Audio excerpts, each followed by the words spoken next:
Hello, everyone, and welcome to the episode 63 of the Office Hours podcast. We're happy to welcome Mo back, and let's see what we're going to get up to today. Hey, Mo. Hey Vasili, how you doing? Doing good. Long time no see-ish, but not really. It's only been a couple of Yeah, days this time, but yeah, true. Not too long actually, but yeah. it still feels like that. Still feels like that. How was how has your week been? It's been fairly uneventful.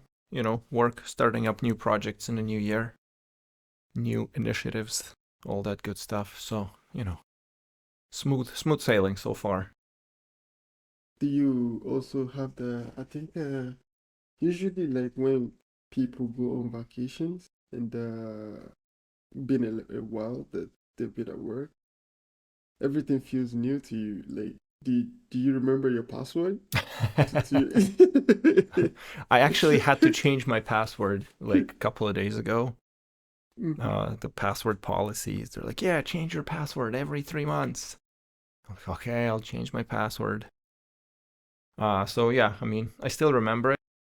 It's, we're running Azure single sign on for a lot of things.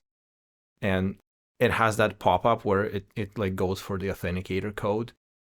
And then Mhm. after you plug in your authenticator, like the two factor, it says, click here to not ask for this again. And it's like asks you again 15 minutes later. And it's just the most frustrating thing ever.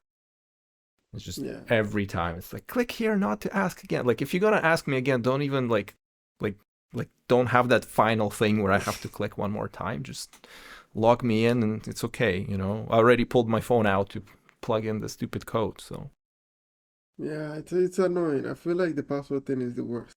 Cause like for us too, you have to change it like what like 3 to 6 months they eh, usually have the eh, policy. for us it's sooner than that. We do Really? like every sometimes it gets so annoying. Like you know how you have like your a password and you're like really like happy for this password, and you're just like excited to put this password in every time. Only for you to realize that you don't even get to use it for up to a month or few weeks, then you have to change it again. But I guess it is what it is. Yeah. Security I, reasons. I think the only thing those security policies do is they just make you add like a number at the end and just increment it every time you change it. Because it's like it Hmm. takes like good 2 weeks of daily usage to drill that password into your muscle memory so you can just type it out without thinking. So every Yeah. time they ask you to change it, it's like they're basically making people write it down on a sticky note and put it under their keyboard or something because it takes It's too effort to soon. to memorize It it, is too. right? It's too So soon. It's too soon. yeah, But yeah, anyway, it is what it is. It is yeah, what it is. yeah. Yeah. You know what?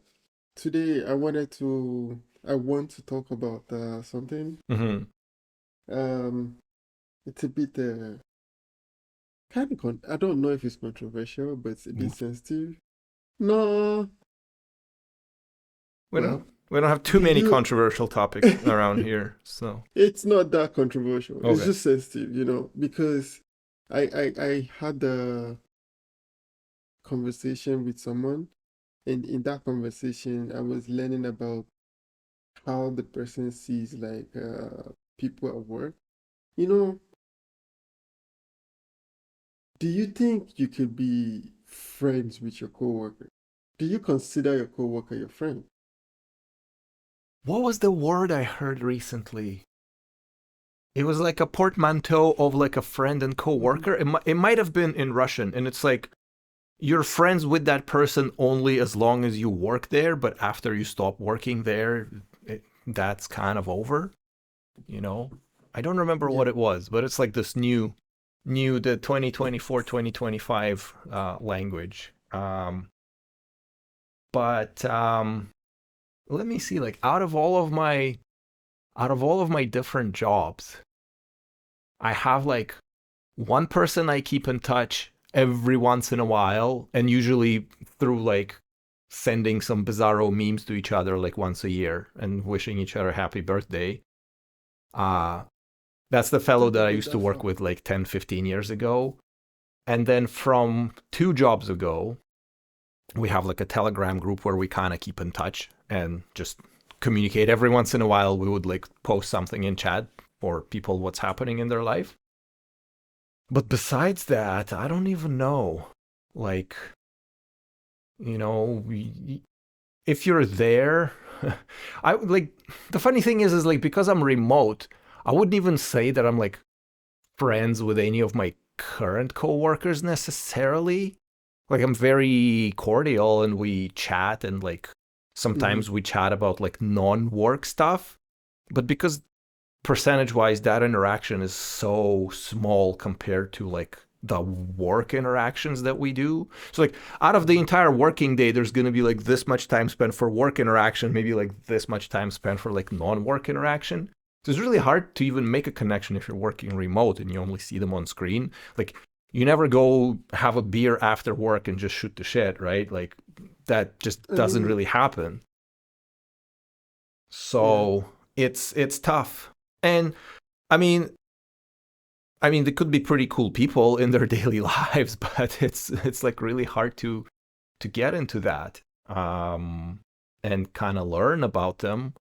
So yeah, it's a bit weird. I don't know. I don't know if it's a good thing or a bad thing. It's just how it is. I think before, if you're working for a company for like 15 years and you know everybody and everybody knows you, then you have so much time to build a connection. But these days, most people they like work in a company like 1, 2, maybe 3 years, and then they jump ship. So it's all very, very non permanent almost. You know, just another thing that inspired me thinking about this was like I was watching this show. It's called The Rookie, Hmm. Rookie Blue. Like a cop show. Yeah, like a cop show. Okay. And then you notice how like they get so close and that they go like to a bar together like after work. And it got me thinking like I think this is in a movie, but in reality, not like you can't do this with your coworker or something. It's just that I find it a bit it could easily lead to like conflict of interest at some point. Hmm. Because sometimes as much as you want to be close to this person because yeah, maybe you have a lot in common and then you just like really get along. I find that there's a possibility that when it's time to actually make some decisions at work, you probably would bend your rules or bend your will to be able Yeah. Yeah. to accommodate the relationship instead of ahead of the work. Which is not the end of the world, but does that make you a professional? I don't know. It just makes the relationship Well, complicated. I What do mean, you think? I think that that's sort of the standard.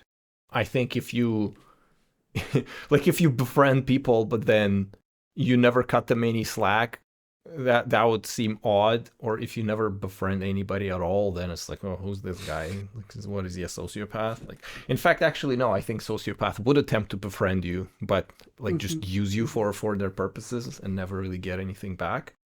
But you could just be seen as like very antisocial, which I guess in this domain 10, 20 years ago it would have been completely acceptable because it's like, yeah, that's just this weird guy who writes code, nobody really knows him or Mm-hmm. what he does, like just leave him in his lair and who cares. Now I think it's different, but I mean, I guess that depends on the degree of their professional transgressions, but it certainly happens.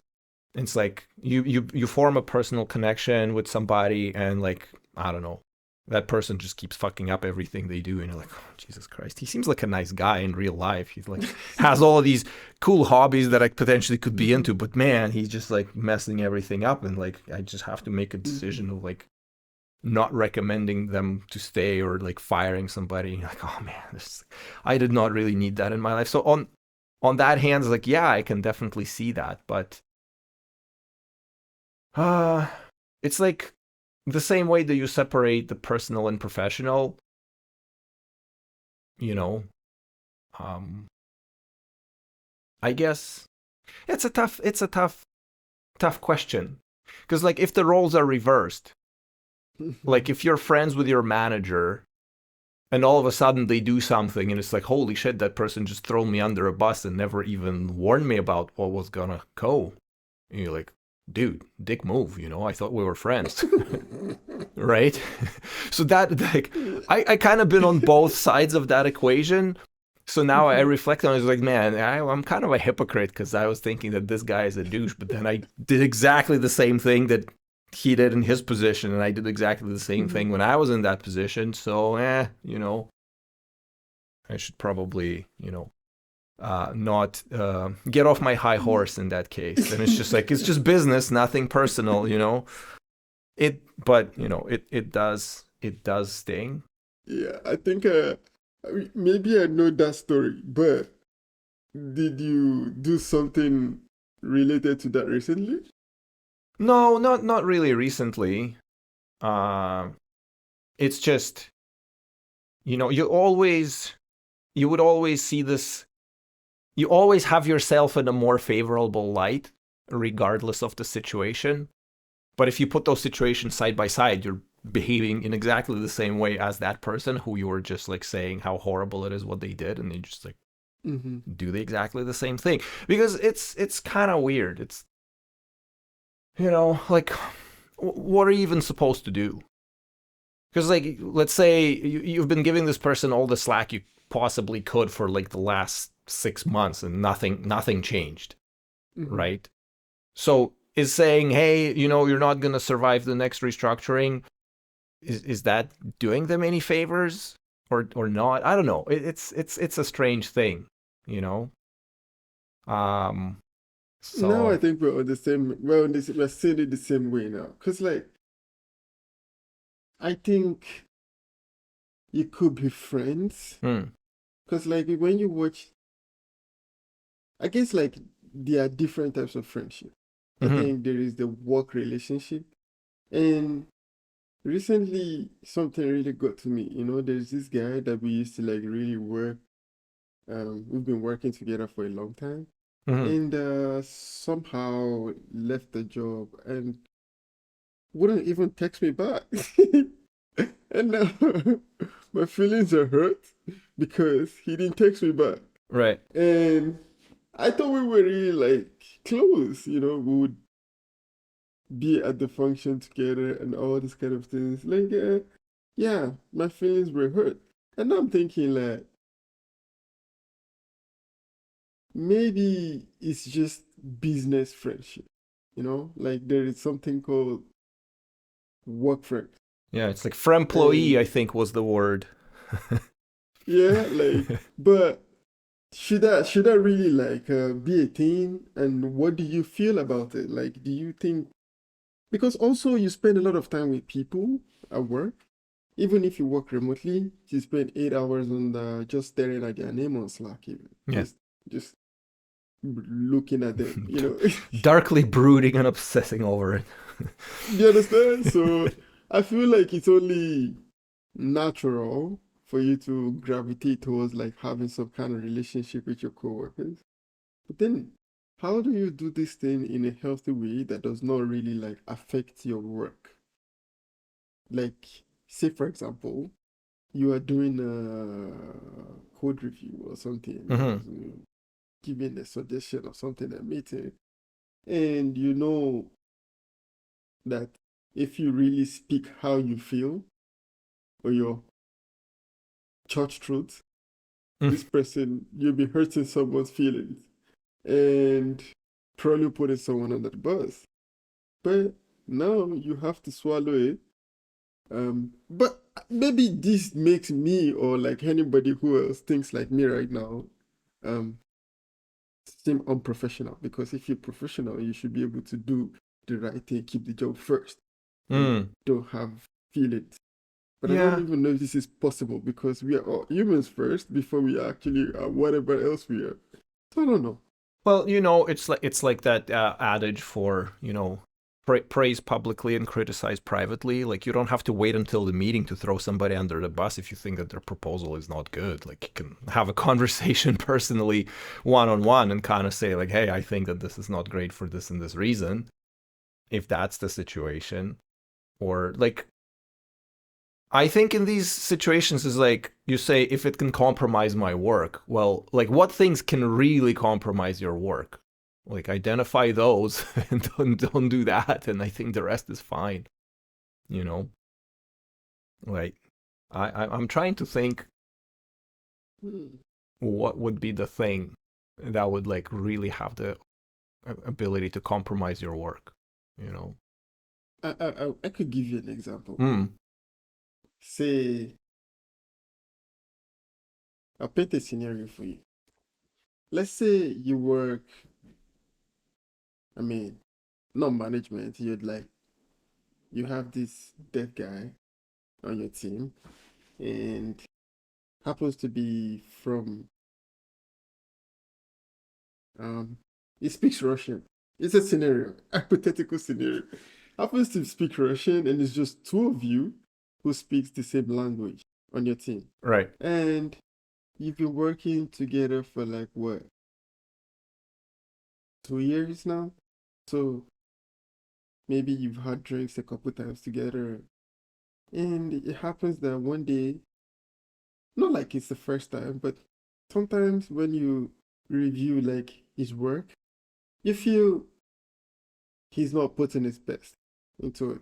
Like it's not like it's the worst case scenario. Like it's not the worst job ever. But you are convinced that oh you could put extra work into this. And you can tell him, but he doesn't see the way you see, you know? Hmm. And somehow maybe you start to notice that he's is the amount of effort is not putting in is starting to come back as a responsibility on you because then you have to do the cleanup sometimes or like you know and if you say something you're not the manager in this scenario you're on the same level as this person. How would you handle this type of scenario? Yeah. That's interesting. I guess I'm trying to see. It's like because there's like two sort of orthogonal like there's one thing that you have like a relationship outside of the work context that you've developed, and the other is that that person's performance is suffering. And it's like if you tell them like, dude, stop sending me half-baked code, they could get like, I don't know, hurt or offended or something. And it's like, Mm-hmm. uh I mean, just giving criticism to people in general is like a tough proposition. There's like hundreds of books being written on a subject, and still, you kind of have to have a personal touch. Um, so maybe we're just like conflating two different things. It's like inability to hurt people's feelings in the short term by criticizing what they do. And it's again, it's you want to criticize what they do and not who they are. So the whole friendship dynamic, fair enough. And again, then you kind of have to want to ask yourself is like, well, in the work context, what is more valuable to you? Is like, do you value hours of your life spent cleaning up after somebody else's messes more than you value your friendship in the context of work? Like, that meme with the Indian guy who's like, so and so friendship ended with so and so, now this other guy is my best friend, and he has like this picture. It's quite No. popular. Like if you search Okay. like friendship ended with, I don't remember their names, but it's like friendship ended with X, now Y is my best friend. It's like, well, okay, like, okay, well, fair enough. um yeah, I think the other aspect of it is that I kind of told myself is like, never work with your friends or with your family, because those types of things inevitably are likely to kind of ruin one of those aspects or both, for exactly the same reasons, right? Because the problem with nepotism is that if a person screws up and you don't correct it because of your familial relations or something like that, that just gives them a green card or a green light to fuck up even more in the future in worse ways, because they know it's like, hey, well, haha, I'm boss's cousin. He's not gonna do anything to me. I'm like so much better than all of you here that are not related to this guy. So it just creates these weird entanglements. So, in fact, I guess what you're saying is true. Like, you probably shouldn't let these things get in the way of work being done,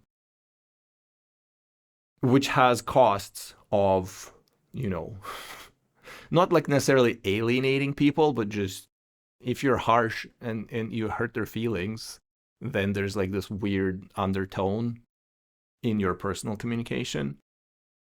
So, Resentment. resentment or something. It's like, I remember like back in the day, like 20 years ago, and very, very early in my career, I've been working with, it like originally it was like a friend of a friend type scenario, but as we were working together, we were kind of hanging out together. It was like a small company, like 3, 4 people. So we did a bunch of stuff together. So it was all very friendly up until the point where the boss had to turn on the boss mode and like tell us in his boss capacity.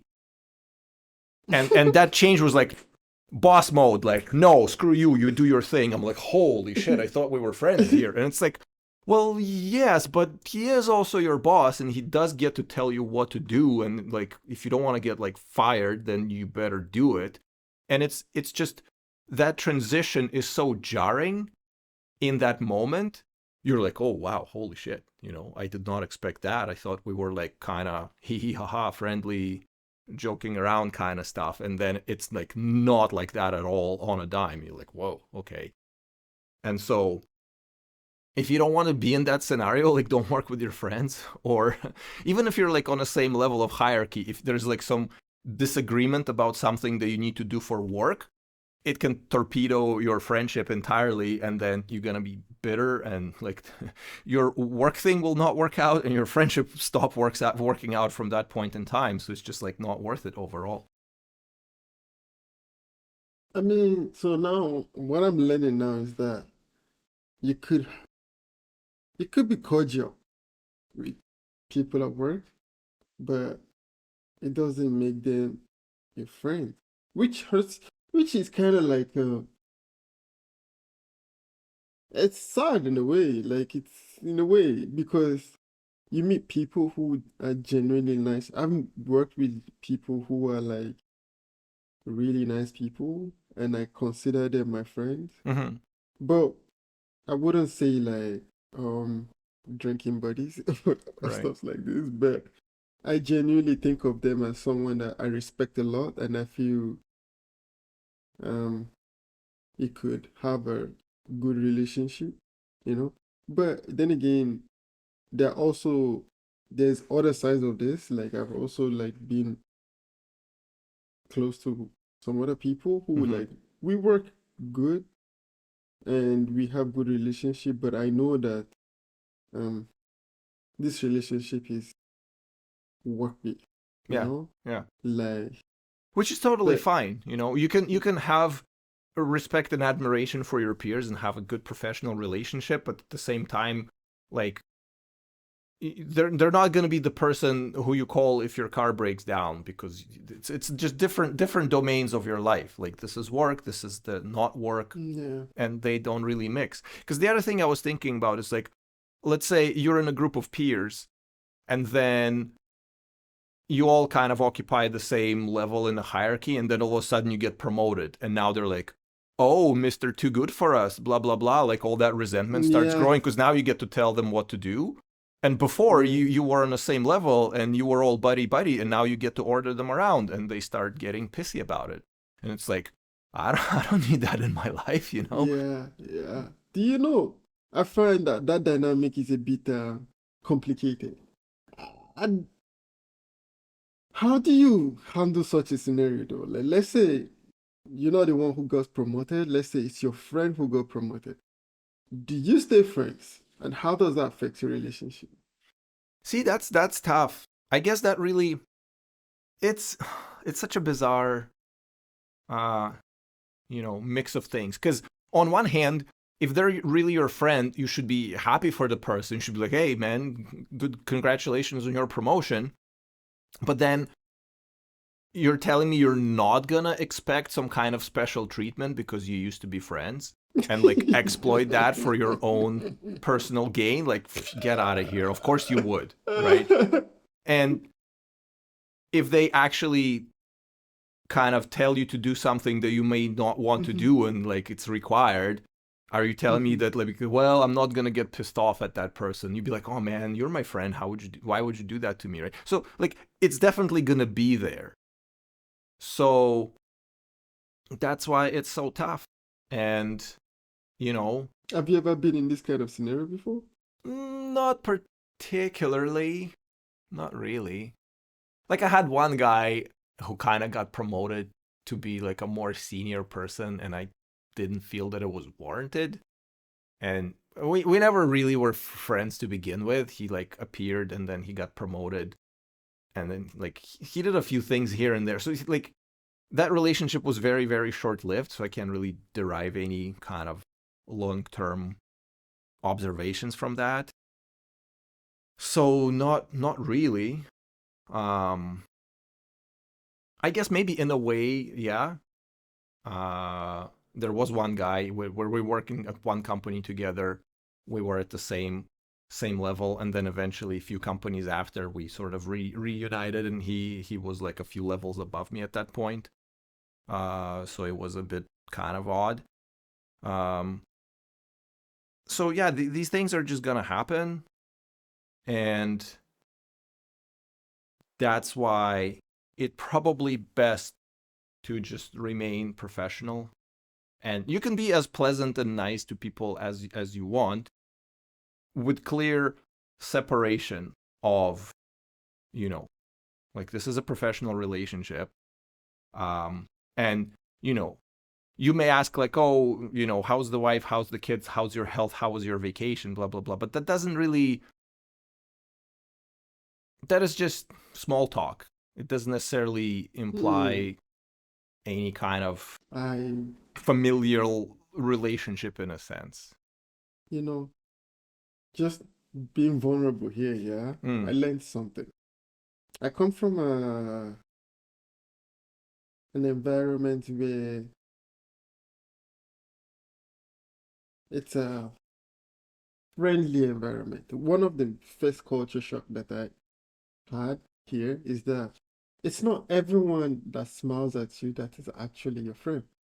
You know, Mm-hmm. this is not where I come from. We have like a community thing, like being in a community is a normal thing. Like, everyone comes together to, like, we do things together and all. And I got here to realize that it's not like this. And people can actually be really nice to you, and it doesn't mean that they're your friend. Do you understand? Like, Yeah. I didn't get it. It took me a while to get it, I think it's just you that know? like the West itself is very individualized. The whole Enlightenment values the primacy of the individual compared to like your group. Because there are some cultures who are very, very like group oriented or like clan oriented. And like, when you do anything, you're not doing it for yourself. You're doing it for the group, Mm-hmm, right? Like either your family or some mm-hmm, other type of structure. And I think in those cases, you know, they're not your achievements. It's like the group's achievement. Everything goes like to the benefit of the group. So if you end up working in this highly individualistic society, that would be really weird, because it's in a lot of ways in here it's like every man for himself, and mm-hmm.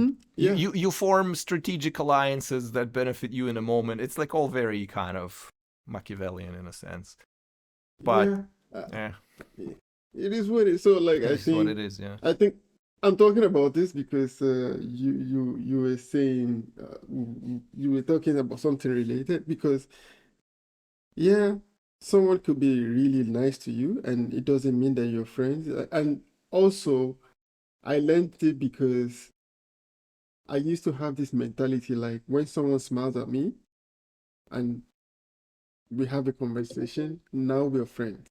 But Hmm. it's not like this. Like, this is why, like, I feel relationship at work is very, I don't know how, up till now, I'm still working on it. I still don't know how to to manage it because at the moment where I guess like you're my friend now until you give me a reason not to be your Yeah, friend. I operate under the same model, right? Um, Yeah. But maybe it's a I don't know if it's a bad position to be in because it makes you weak at some point. I don't know if it's a good thing or a bad thing. I don't know. I guess this is what I'm trying to learn here and how to um well, see. would you rather work in an environment where like everybody's just grumpy or neutral toward you, or at least the people are friendly and smiling? Like they're not your friends on like some super deep level. Like it's not like you're gonna confess to them your secrets. Even with Basically, a person who's like not at work, like you don't just mm, meet somebody and immediately start like TMIing all over and like abusing that relationship by telling them some horrible details of your life. They'll be like, okay, too much info, man. Like, calm yeah, down. We're not that type of yeah, friends yet, right? Like, you have to kind of. build that Hmm. relationship. Hmm. The problem is that in a work context, I guess because there are things to be gained for either party, for specifically related to the work Hmm. environment, like promotions and bonuses and Hmm. like all that stuff, right? Like when that stuff enters into the picture, There's no friendship there. well, it's not that there's no friendship there. It's just like I guess you have to understand uh how quickly it all could end, I guess. I don't know. That really depends on people too. We like talking Yeah. like everybody's just trying to stab you in the back at all times, which I think most people probably don't. I think there's going to be some uh, the people who like climb climb the ladder over the bones of their enemies and whatnot. They like take any opportunity to get ahead, but those are few and far between. I think most people don't really do that these days. Well, maybe You not. know, I don't. I'm kind of you know naive why in this that sense. you know why this also gets a bit more complicated. There is this thing that most company most companies they do. Hmm. They do the like team bonding stuff. Yeah. And then it's very interesting. Like you could really like I don't know if this is all like, even like you could really be drinking with someone right now, today, having a good time at a party, work function, and then tomorrow this same person is there saying like the meanest thing about you or something like this. Um, Well, if somebody's saying like mean things about you, I don't know. Like it's a different environment, I guess. If I there's like, mean, I'm just saying it because there was a scenario like this that happened like I think like 2 years ago or something. We had a work function and then we were literally at the party. There was like 7 or 8 of us at the party and everyone was having a good time. You could come into that place and call all of us like best friends. And then the next day someone was telling me something about someone else. And then I was so shocked. I was so shocked. If you could see it on my face, like I was just like, what? Like, wow, why are you even telling me wow. this? Why are you even telling me this? Yesterday we were holding each other's hand, like, and all. But I don't know. I guess that's life in general. So it's not maybe it's not specific to work environment, but it's just life. But yeah, I things mean, like this really yeah, scare me. I think it's not really. It applies everywhere. It's like Yeah. you have these friends who like constantly gossip about other people when they're not present and like telling all sorts of weird shit to people. And it's like I don't appreciate that in the work context, and I don't appreciate it outside of work context. They're just shitty people. Like they happen to occupy the same friend group, so it's like okay, I'll tolerate their presence, but like I would not be personally friends with this person, right? And you never know until you learn it. And for some things, you might never really learn it. And then you're like very, very surprised. Because a lot of these things, they're tantamount to like betrayal in a sense. Because you Mm-hmm. think one thing about the person and then they uncover from a completely weird facet that you never seen before. You're like, holy shit, wow. Okay, I see how it is, right? Yeah. So I don't know. You just have to use the penguin strategy from Madagascar. Just smile and wave, smile and wave. Yeah. Yeah. It's like, That's the plan. That's the thing. I think that's like the best thing to do. I think you just to I think it's just better to not take it to heart and yeah, then just realize that the relationships you make at work are professional relationships. yeah, And professional relationship doesn't necessarily mean that it's good or bad. It's yeah, just what it is.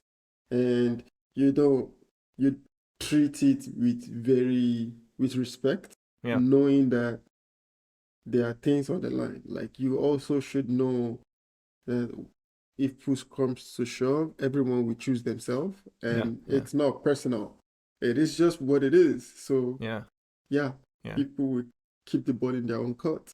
It is what it Yeah, is. yeah. And that's just friendship. Because like I think a romantic relationship at work basically did not exist for like last 25 years because they've been essentially made impossible. And I don't know if it's like a good thing or a bad thing. It's like, well, you just don't get to have that anymore. The Uh, romantic relationships at yeah, work. yeah, yeah. Like, Ah, when did you do they know go? anybody who's like started a romantic relationship at work that was, I don't know, successful, but like that actually Yeah, happened? Like, I haven't heard anything like that, like basically in forever. I have, but you know what? Maybe I should say I have not, just so I don't have to explain. If I don't know. I have. But And you like, know what? It's new to me too. I've never seen it before until I saw it. mm, Anyway. maybe it's a good thing too, because there's like order of magnitude more landmines in that whole scenario compared to just like banter with the boys with a few beers after hours. It's like way more dragons out in that area. So, but yeah. How do you feel about that though? Like romantic relationships at work. I feel like that's like the worst thing that can even happen. That is even worse than but this is my opinion. Because how then do you how do you tell the person that give them feedback and then go back home at night to Well, to the yeah. same house? It's that I, is. I think that that's not work. Like, I don't think that it's workable in that way that you describe. It's like one of you will have to quit that job and find work someplace else because it's just not worth it. I don't think so. And I guess on a level of like peers or reports, it's probably not happening just because it's just like the amount of landmines there is just infinite. You know, you, it's like, let's just not even go there. Because it's like that warrants a trip to HR immediately and whatnot. It's oh like, god, oh god. You know what? Yeah, it's better we don't because yeah. um But then at the same yeah. time, you said about like the what is it, the team building exercises or like a Mhm. company New Year party. How many stories are there of like somebody getting horribly drunk at a New Year party and doing something like completely batshit insane? Oh. So it's like, do you want to do that? It's like give people a bunch of alcohol so they just disinhibit all the Yeah. social breaks they have in their head and they start saying stuff or saying stuff about people or like all these other things. You just like, oh Jesus. Do you think alcohol should be banned from work event? I think alcohol should not be served in work environment. I think that like a lot of work events are so cringe that you can't physically operate in there without some degree of alcohol being present. Because like if you have to suffer yet another team building event without alcohol, it's just it's like Yeah, but it's- considering all work events are usually organized by HR or some HR adjacent person, like I don't think that those people are capable of having fun in conventional understanding of what that means. Like, They don't drink. I've never seen HR get drunk at the they work don't event. drink, but they watch other people drink and they make notes. Yeah. I don't think I've seen HR people get drunk. They Yeah. are usually sober. I don't know. Usually. Yeah. Maybe it's just because of their work. Maybe it's what they have to do. So I don't know if this is how they are trained, because sometimes I feel like it's a kind of training. It's like What do you think? any time there's planning for team building exercise, they pick like the least exciting, least dangerous, least offensive thing ever, like the most milk toast thing ever possible. It's like go-karting, no, we can't do that. Liability. Gun range, no, we can't do that. Liability. It's like, okay, I guess pizza evening in the park it is. It's like, oh fuck, like, okay, well, Yeah. enjoy having fun there, guys. It's gonna be very awkward and everybody's gonna bail immediately after consuming their 2 tickets worth of Slice. drinks, you know? Yeah. So yeah, It is what it is. it's It all is what extremely lame. it is what it It is. is what it is. I hope this year like we get maybe a bit more fun events. Mm-hmm. And honestly, for anyone else listening, I suggest not to drink at a work event. Like, I mean, if you could get by with maybe one or very little, because I guess it yeah, depends on how well you hold your alcohol in the first place. You know, that's really person specific. if you do, then good. But if you don't, I think the the day will be tomorrow. Yeah. The next day will come, and then you don't you don't want to be Yeah. the gist from last night. But You know, like that's tomorrow's you problem, right? I guess, but then again, Like, people don't forget. yeah. We had like a New Year party at one company, and one guy came over and he straight up dressed up like a pirate. And it was really awkward. It was like, what? Like, why are you dressed like a pirate? Like, what the shit? Oh god, you see, this is one of the things people don't forget. But Like they the thing remember. is like that guy was pretty awkward to begin with. And it was kind of funny because it was, I mean, it was like professional environment, not like suit and tie, but like, you know, business casual leading toward the like slightly more formal side. So then everybody And then you shows up show up for like a the New pirate. Year party. Everybody's kind of, you know, like very conservatively dressed. This guy shows up like a pirate. I was like, You see, is, you see. is he a pirate? Like, what's up with that? And everyone was like, I don't know. People don't forget. Yeah. People don't forget. Anyway, I was just saying, like, yeah, if you hold your liquor good, like, good for you. But if you don't want to be that guy that everybody knows is gonna finish like 10, 12 bottles of beer at the event, and yeah, now everyone calls you a nickname for this, but you don't want to be that guy. And also, I guess I also learned today that friendship at work is professional and it is what it is. So it's not good, it's not bad, it's just learn about it and do Yeah. it is what it is. In most cases, it is what you make of it. And Okay. I guess just you can be more open with people. It just you have to understand that sometimes this may come with disappointments in the future. That's all, you know. Yeah, it is what it is. It is what it is. Yeah. So if you're friends with your Yeah. colleagues, fair enough. If you're friends with your former colleagues, that's kind of neat. I wonder like how many Yeah. people should just do like a poll on LinkedIn. It's like how many of your former coworkers are you still like at least maintaining some form of contact beyond LinkedIn automatically saying, "Oh, this is this person's work anniversary," and they just click congratulations and then you click thank you and like that's it. Yeah. At least have the decency to type it out yourself if you're gonna be sending that shit to them, you know. Don't just do Well, the prompt that yeah. LinkedIn offers you. The lazy Yeah. person. That'd be nice. But yeah.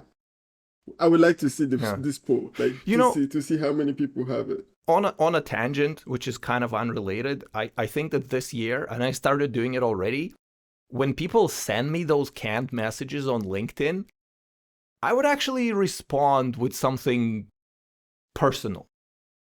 Not like You send them will? another canned response back, but actually write something and be like, oh, like, hey, Tom, thank you for Do you know what? thinking about me. Like, how are things in your life? I hope everything's going well. To kind of Do break you know what? that press You know what? thing. I would say I'm guilty of this a little bit, but the reason is because I like to, I want to say something nice, but I'm already shy on social media anyway. Like I'm trying to, it's interesting. I say I'm shy and I'm here doing this on YouTube, right? But I'm already like, social media, like, you But have like, to write the perfect text. you don't have to And write a it's, perfect text. Like, keep it short, keep it brief, keep it direct to the point. Congrats, congratulations, or like, but like, what is wrong? It's kind of funny. I don't know. Even still, we've been talking about it a billion times, but it's like, watching YouTube shorts before bed and yada yada yada. So hmm there's this hmm guy who's like a street photographer in Vancouver, and he like comes up to people asking them to like take pictures of their dogs or something. And well, honestly, I do not know his rejection rate because I imagine he never posts videos where people say like go away. So hmm like for now, everything you watch, everybody's like super super cool with it and super happy about it. And recently it showed me, I think it was his like first video or something like that. And it's like hmm he just comes up to people and says, "Hey, you know, you look interesting, or like your dog looks cute. Is it okay if I take a picture?" And most of the time people are happy. And so like what are you going to lose if you say something nice to somebody and they be like, whatever, and like, well, okay, unfriend, bye. But for most part, I think that, I think people secretly, everybody wants to hear something nice from other people that is not a canned response. And everybody's in exactly the same situation. We're like too kind of skittish about it. It's LinkedIn, Vasily. Like everyone on LinkedIn is already like on a, I don't know, maybe if it was Twitter or maybe Instagram, maybe, but it's LinkedIn. It Instagram is LinkedIn. Instagram is for thirst traps, and Twitter is for like deranged people. So That neither is of those social are media. good examples. And LinkedIn is like a trash fire for most part. Like there's literally no good content there, but it is still actual real people for most part. So if you inquire of somebody how their life is going since you never talked with them in person, it's like, well, how much how much damage could that do if you think about it? So anyway, You know what? that's what I You're right. that's what I'll be doing just to You see know what what? happens. You're right. And if nothing happens out of it, then well, okay, I typed 50 characters more that day than I otherwise intended to. Well, who gives a shit? I'm gonna give it a shot. I think I think you're right. I think the extra effort will count. Because now I'm thinking about it. Like, if I receive a message like this, how am I going to feel? I'm going to feel good about it. I'm going to feel like this person actually put an effort to say something nice to me and to reach out to me to connect. This is Yeah. real effort to it. So I'm It's going to just it's appreciate just it. when you see a message like that and you clearly understand that like some bot wrote it or some AI, and then you get like, oh, you motherfucker. Like you couldn't even deign to type it out yourself. You had ChatGPT do it for you, you piece of shit. I So mean, yeah, I see your point. yeah, I'm going to do better. I'll do better. yeah, This year, I actually want to be more social on social media. Like I yeah, actually would like to bring my personality to the internet. We'll yeah. see. I think Hopefully, that because there's just so much fakery going on right now everywhere, especially on social media, with like the filters and prompts and chatbots. I think being a little bit more genuine probably counts for something, I hope. I believe you. And I believe you, I bro. hope that people can still tell apart the genuine and not so genuine stuff. Because if they can't, then we're in huge trouble. The thing is, I think the genuine thing will become more and more valuable because on every social media now, like you get very easy access to AI stuff. And not like AI is bad, because sometimes some people genuinely just don't know how to text sometimes. Yeah. And they need this AI to reward their Yeah. messages. For example, I think Meta nowadays they have the AI on Instagram. You can type your message and And it'll then like rephrase it. reformat it. Have you seen Yeah, Have you seen the movie Green Book? sounds. I'm not sure. It's like I Viggo don't know. Mortensen and what is his name? Hershala Ali, where he's like Oh, playing this maybe not. Italian semi-gangster guy who works as a driver for this black musician, and they're like driving in like No. segregated United States. And he like writes letters to his wife, but then the other guy, the musician, he's like an intellectual, very highly educated, very sophisticated, and he like basically like tells them how to rephrase his letters. And then Hmm. in the end, the Yeah. wife is like reading his letters to all of her friends, and they're like, "I wish my husband sent me letters like this." So it's kind of like that, but Exactly. it That's takes the AI guy. it takes the effort. It takes effort to be genuine, and um, yeah, Yeah. that's kind of Well, this year we're gonna put more effort. I intend to. There is this person on my timeline on Twitter. I see how much effort she puts into being connecting with her followers, and I wish I could do the same. you You know, could. like she said, I can. Nothing's stopping you. To be honest, I guess this is another vulnerable moment. I Hmm. really wish I could do this, but I feel like this type of things also comes with a certain personality, because you can't do it halfway. So, for example, let's say she does something very like personal. Like every day, I see a tweet.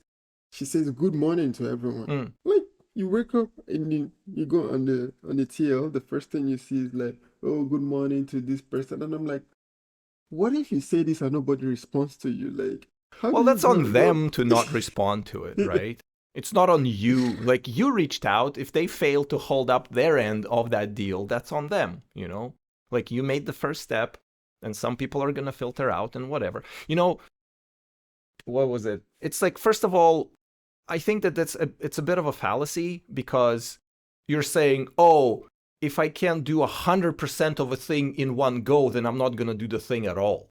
Like, you can start small. You don't have to commit for the whole hog. You just do a little bit of it to see how it works out, and then eventually it gets better, right? And the other thing was, I remember where this guy, he like wrote a chat bot who would post to girls' Instagram. He would like DM them "Good morning, beautiful" every day, and then he basically stopped doing those messages like around Christmas and around like Valentine's Day to see how that would affect their mood. And it was very effective, because they're like, "Oh my god, I did not receive my hello beautiful this morning. I feel so bad right now. I feel so self-conscious."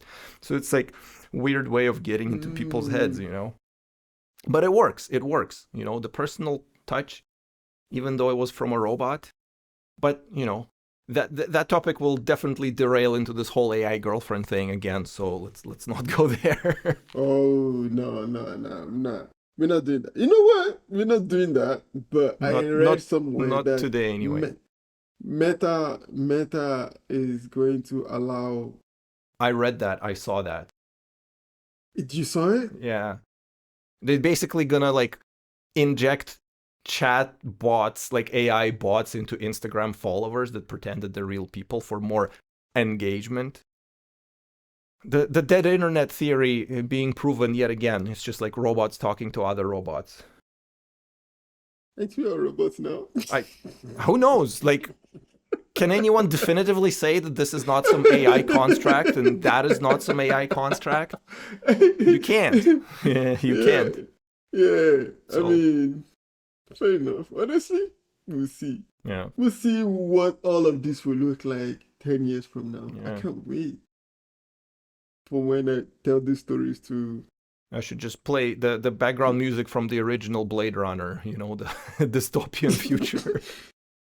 Honestly, it will make a very good very good story at some point. Yeah. Hopefully it turns out good. We'll Yeah. see. Well, We'll see. with that in mind, try to be more genuine and try to be more authentic Yeah. in our Yeah. age of simulacra. I think that's going to be more valuable than you think. And with that in mind, thank you for being with us, and we hope to see you in the next one.